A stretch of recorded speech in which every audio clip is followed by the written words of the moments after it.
So, my prayers were actually answered once by the UFC. I can't believe it. I legit can't believe this. Jack Della Maddalena defeats Belal Muhammad to become the welterweight champion of the world. What am I living in right now? This is unbelievable. If you guys didn't know, I made a whole prayer video for JDM because he is my favorite fighter in the UFC. Extremely biased, and my prediction, it was correct. So here's the deal, man.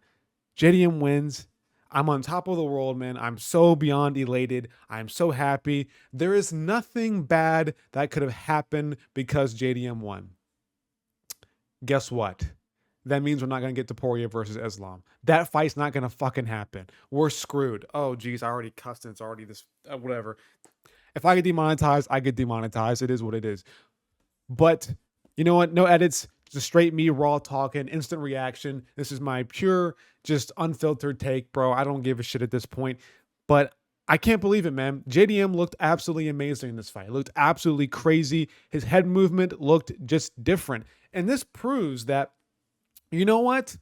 Blah Muhammad striking, his grappling game, a bit overrated. Maybe that Leon performance was a bit overrated. I'm not going to lie to you here, but let's talk about the fight. Let's get into the fight. Let's just kind of break down what happened because you know what? In my prediction video, I pretty much said that, I think JDM's going to actually have kind of maybe a tougher first beginning of the fight. I thought maybe we would see Belal really implement his pressure heavy style and that maybe he would go in and just, land a bunch of shots on JDM, just keep pressuring him, spam takedowns. That's what I thought or how this fight was supposed to go in my head. But that's not how it went. The first round comes out and JDM is just looking slick, dude. His head movement is a thing of beauty. The way he strikes and the way he throws punches is something that I think it might be the best in the UFC. His low kicks are very slow, by the way, but he was landing low kicks. He was doing very good. Like, it was weird because one thing I watched about JDM, like when I watch film on him, and one criticism that I have of JDM is that his low kicks are just very, very slow and just not powerful. But in this fight, they were still kind of slow, but they weren't, bad. They weren't the typical, like, just touch low kicks for JDM. Like, they were effective and they were working on Belal Muhammad. And Belal, he didn't shoot a takedown the first round until I think very late in the round, if not at all. I think it was like towards like the last minute of the round and he didn't get it. And that was surprising to me because I don't know what it is, and I'm interested to see what Belal says or what somebody breaks down in the future. Like some of these guys do their fight breakdowns. What was preventing Belal Muhammad from shooting takedowns? Because typically Belal just doesn't care. What he typically does is just back you up against the cage and then just go for takedowns, gets the back. But obviously, I think JDM, he game planned very well for this. He watched the Leon Edwards fight. He knows what Belal likes to do when he gets people against the cage, and he countered it very effectively. And Belal just couldn't get him down. JDM has like just some of the best scrambles sometimes, but let's break down the first round, right? So the first round happens. We're not seeing Belal shoot any takedowns. We're seeing JDM land his jab to the body. That was money. That was a big part of his game plan as well. Just jabbing to the body, good low kicks, inside low kicks, outside low kicks. Just overall, just a very good game plan. Head movement looked slicked. Belal Muhammad landed one good like overhand right at one point, but that was pretty much it. And yeah, the first round was just easily JDM's. Just an easy first round JDM W for that first round, and he just won. I mean, I don't know. It was surprising to me that he won. I'm just repeating myself a little bit, but yeah, JDM wins the first round. Second round comes out, and it's kind of the same deal. Like, Belal goes for more takedowns in this round, but he's just not getting them. JDM, they're saying on the commentary desk when JDM throws a jab, he ducks down and he leans down lower because he doesn't want Belal Muhammad to shoot a takedown underneath of his jab. And I think at one point in the second round, Belal went for a takedown and he met JDM like head to head, like shoulder to shoulder, and Belal just bounced right off of him. It seemed like just Belal couldn't get any good entries at all versus JDM in the first two rounds. And it's kind of the same deal. JDM's just popping his jab, 1-2 on the back foot. He had like one good body shot combination. I expected more body shots to come out of JDM for this fight, but it didn't really come through besides maybe a couple times. But the pressure is going back and forth. Sometimes JDM's pressuring, sometimes Belal Muhammad's pressuring, mainly JDM, but he's getting the better of the exchanges, just landing more. Belal has his moments sometimes with the jab, sometimes with the left hook or a lead hook, but overall, JDM is just consistently outstriking Belal Muhammad in the first and second round. Unbelievable. I did not expect that. I thought, honestly, we would see more takedowns, but they just didn't come through. Now, the third round happens, and it's a way closer round. Bilal's having more success. He's pressuring JDM backwards more. He's landing more. I gave the third round to Belal Muhammad. The scorecard or the official strike numbers have it 34 for JDM, 32 for Belal Muhammad. I don't disagree there. Sometimes just you couldn't really tell what was landing sometimes between the two. I give it to Belal because he had some control time for a little bit, not too long. That's one thing I like about JDM's game is that sometimes when he gets taken down, he just knows how to find the perfect timing or the perfect moment to just scramble and get out of a takedown. We saw it against Gilbert Burns. There was times where Burns had him down, and then you would think that Burns was going to like sit down and control him for a little bit, but no. JDM just finds the perfect moment to just put a lot of effort into a scramble and gets out of it, and that's what happened in the third round, I believe, or maybe there was a fourth. I don't remember exactly, but JDM just had amazing grappling defense, dude. I told you.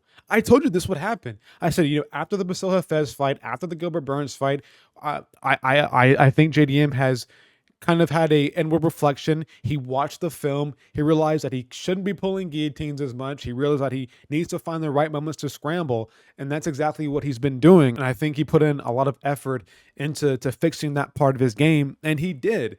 And just on the feet, Belal isn't a bad striker, but he's not a JDM level striker on the feet. And in the first three rounds, that pretty much shows it. But I gave Belal the third round. I thought he landed the better shots that round, even though he did get outstruck by 2 strikes. He had some control time for a little bit.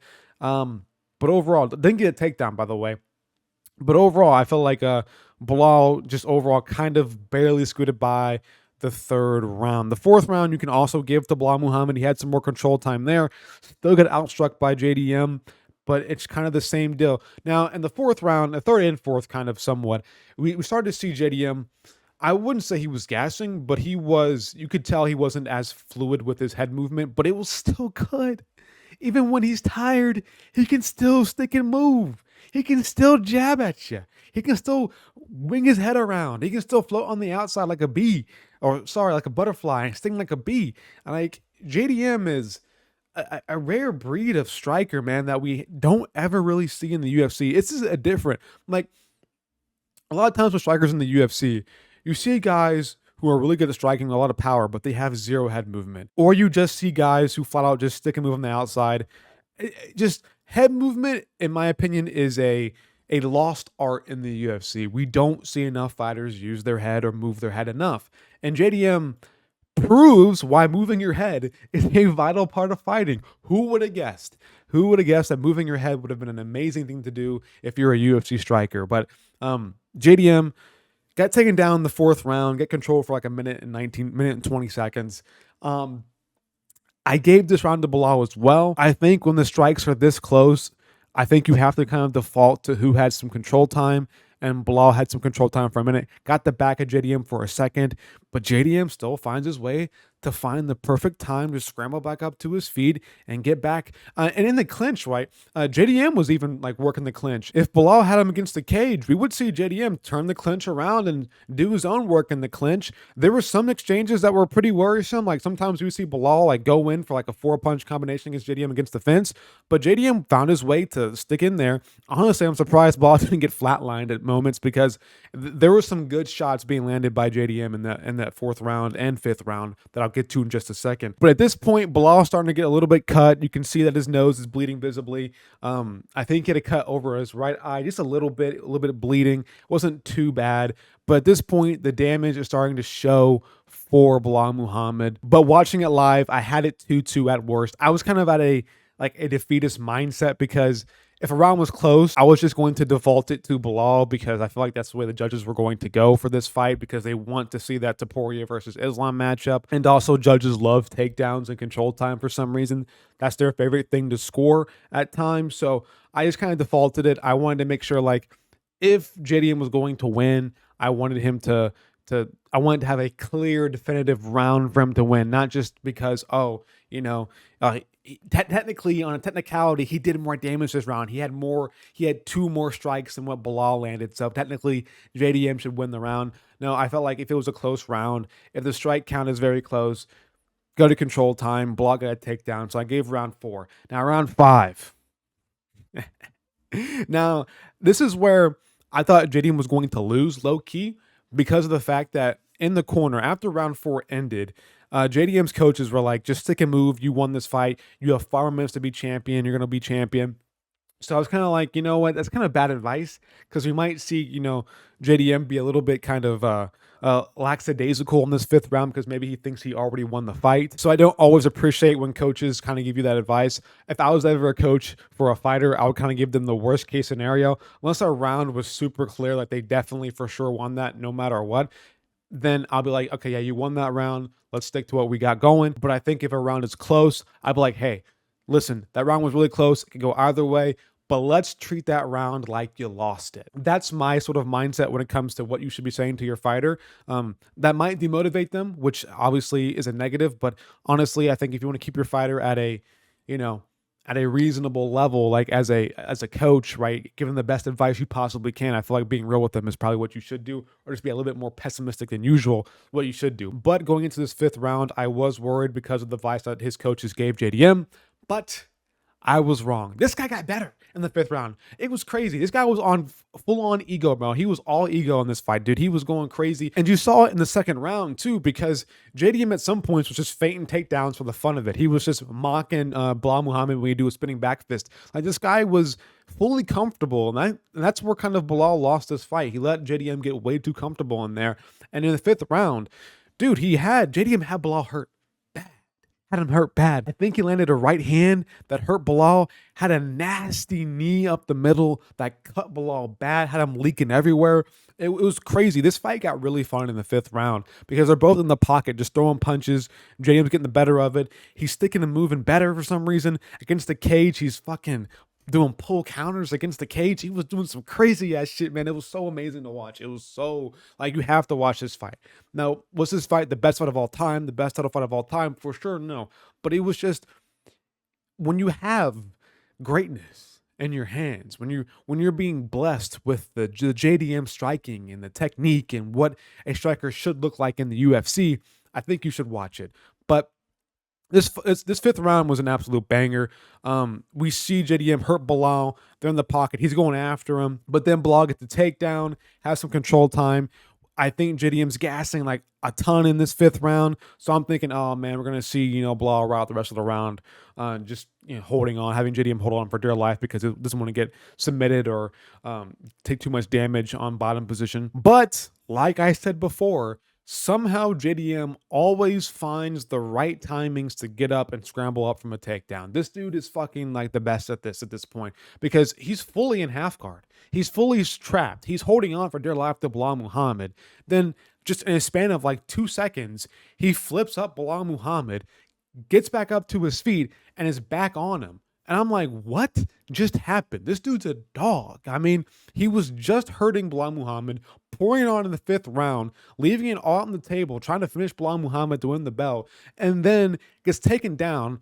I mean, you would think he would be totally gassed. He's done. He's cooked. But no, he still finds the time or the timing or the correct scramble to get back up and beat Belal Muhammad on the feet. I mean, he pretty much doubled his significant strike counters. I mean, dude, JDM outstruck Belal Muhammad officially every single round of this fight. That's crazy. I even pulled up for you guys real quick. Like, look at this shit. Every single round, JDM outstruck Belal Muhammad. You can argue a 5-0, low-key. You can argue a 5-0. I think, honestly, the worst you can give Belal on this is like a 4-1. I don't think you can give him a 5-0 for JDM. I think at best for Belal, you give him a 3-2. I think he clearly lost this fight. I think he lost. And it's crazy. I never thought JDM would... Listen, as much as I loved JDM and I was rooting for him, and I watched him progress to the UFC. I watched his fights. I've watched every single JDM fight in the UFC.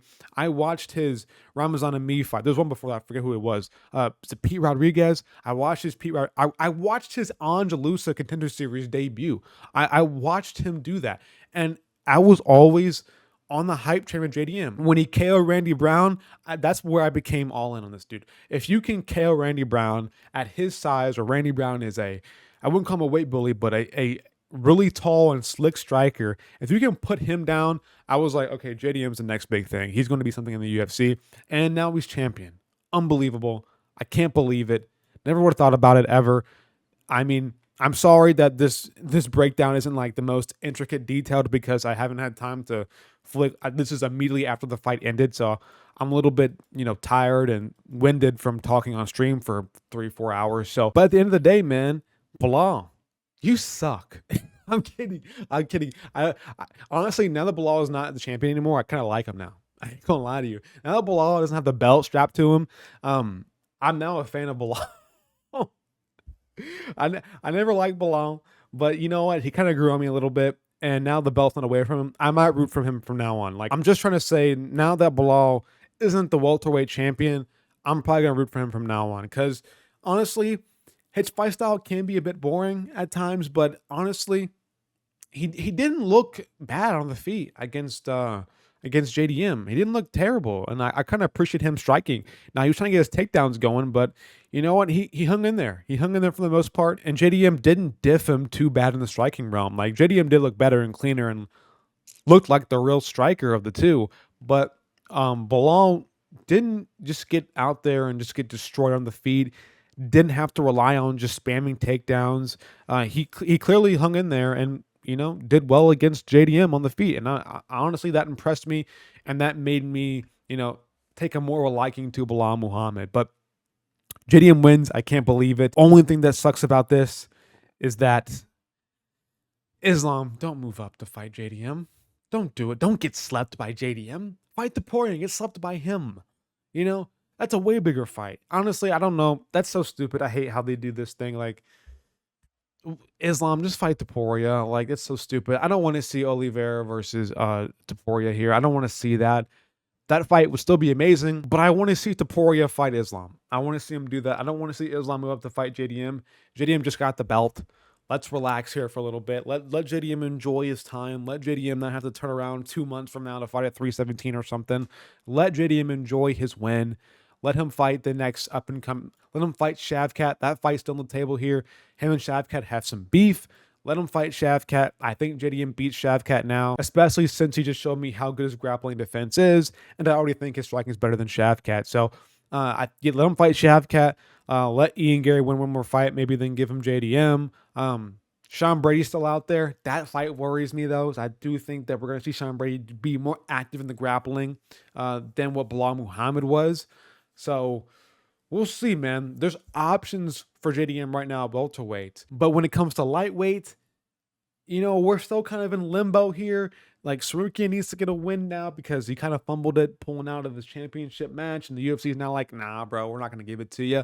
Obviously Oliveira needs another win. Topuria, I think he needs another win as well because, he was moving up and like, I'm the champion now. I want to fight for the belt now. Sometimes it doesn't really work when you vacate a belt. I don't really mind Topuria moving up, but if you want to give him a win, like, there isn't a clear-cut number one, tried and true number one contender for a lightweight right now.